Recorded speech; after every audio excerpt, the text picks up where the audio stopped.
जो है हमारे देश का यानी भारत देश का कौन सी दिशा, उत्तर दिशा में जो है ना हिमालय पर्वत पड़ता है। तो वहां का प्रदेश पर्वत्य प्रदेश, पर्वत्य प्रदेश का मतलब हो रहा है क्या, आप अगर उत्तर दिशा में जाएंगे तो ज्यादातर आपको वहां पहाड़ ही पहाड़ दिखाई मिलेगा। जहां पहाड़ी पर्वत्य प्रदेश यानी पर्वत का क्षेत्र जहां हो, ठीक है।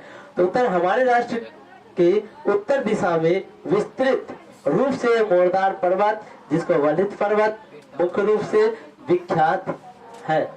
यह विख्यात इसे पश्चिम में सिंधु नदी, पूर्व में ब्रह्मपुत्र के बीच चाप या तलवार की तरह फैला हुआ है।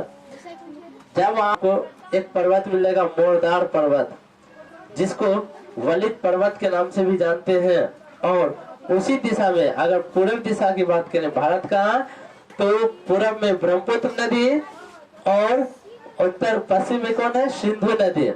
पश्चिम छोर में जैसे यहाँ पर है तो हमारे 4 दिशा होता है, तो पश्चिम छोर में सिंधु नदी और पूर्व की छोर में कौन है, ब्रह्मपुत्र नदी। ये फैला हुआ है और इसके बीच चाप या तलवार की तरह, तलवार देखे पूरा एकदम जो धार होता है देखने के लिए अगर आप जाएंगे तो, जिसकी लंबाई 2500 किलोमीटर है, चौड़ाई 150 से 500 किलोमीटर है, जो विश्व की सर्वोच्च चोटी इसी में मिलती है। और उसकी लंबाई चौड़ाई, लंबाई कितना है 2500 किलोमीटर, चौड़ाई 150 से 500 किलोमीटर के बीच का है लगभग में। और सर्वोच्च चोटी यानी जितने भी चोटी आके मिलता है सब उसी दिशा में आके मिल जाती है, ठीक है। जो नेपाल स्थित, अर्थात हम बात करें तो उसी दिशा में नेपाल है, जो एवरेस्ट सागर मथा कहलाती है, यानी उसी दिशा के छोर में नेपाल, जहाँ नेपाल में स्थित है। नेपाल भी आप जाएंगे ना तो ज्यादा मात्रा में आपको पर्वत ही दिखाई मिलेगा, यानी पहाड़ ही पहाड़ मिलेगा नेपाल में। और अभी हम लोग के यहाँ इतना ठंडी है, वहां जाएंगे ना आपको स्वेटर पहना होना चाहिए। अभी यहाँ गर्मी रहता है ना, मई जून में बहुत गर्मी रहता है, लेकिन वहां आप जाएंगे तो आपको ठंड ही लगेगा।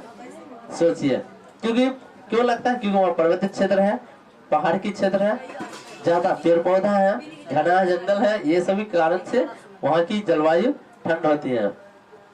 जिसकी ऊंचाई 8,848 किलोमीटर है, ठीक है। उसका ऊंचाई की बात करें पर्वत, ठीक है, वहाँ इतना है।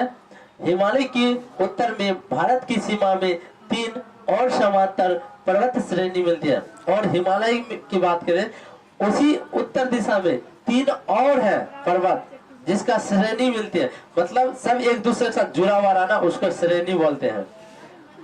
जो है कौन है, जस्कर श्रेणी, जस्कर पर्वत लद्दाख क्षेत्र उसी में पड़ता है श्रेणी, और काराकोरम श्रेणी के नाम से प्रसिद्ध है।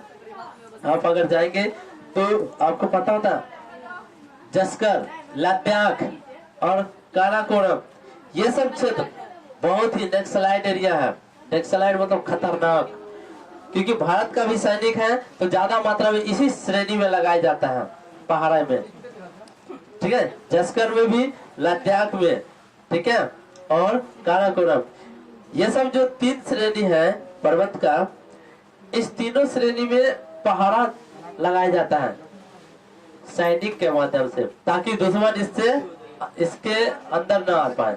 यानी भारत के जो सीमा रेखा पड़ता है वहां पर सेना को तैनात रखा जाता है, ताकि वो कोई भी दुश्मन अंदर नहीं आ पाए। क्योंकि दुश्मन आएगा अंदर तो पर्वतीय क्षेत्र से ही आता है, क्योंकि मैदानी क्षेत्र से आने में उसको डर लगता है। मैदानी क्षेत्र में हमेशा आदमी या व्यक्ति चलते रहता है, गाड़ी वाहन आते रहती है, समझ गए ना।